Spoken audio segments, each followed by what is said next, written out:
que de figuration, j'ai envie de parler de forme, de mise en forme avec la couleur et plus du trait finalement. Et donc eh bien, tout ça va amener à une figure, mais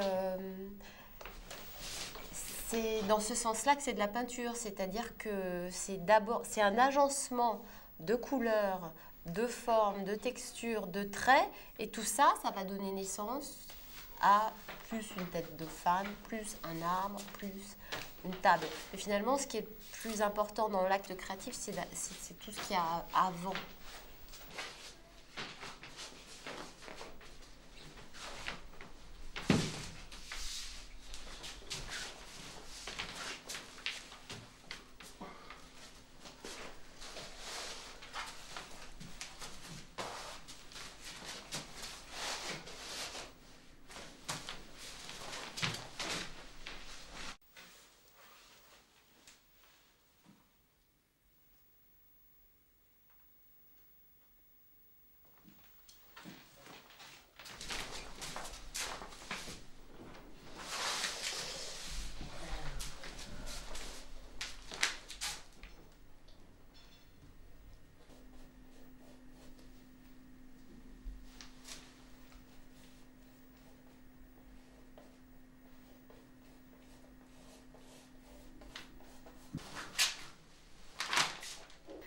Alors les sources d'inspiration, en fait, elles sont multiples et je pense qu'elles viennent d'abord de sa manière d'être au monde. C'est-à-dire que si tu n'es pas disponible, toi, en ouverture à ce qui peut t'arriver et donc à ce que tu peux recevoir, eh bien l'inspiration, elle n'existe pas.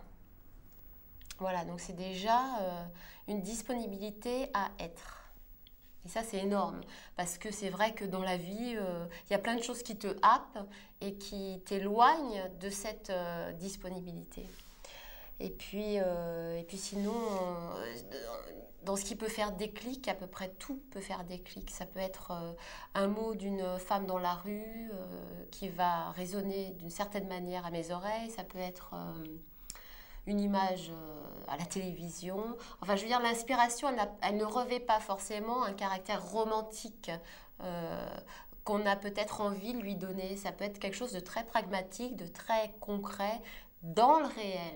Et après, toi, tu vas le prendre et ça va réveiller des choses en toi et ça va devenir de la poésie.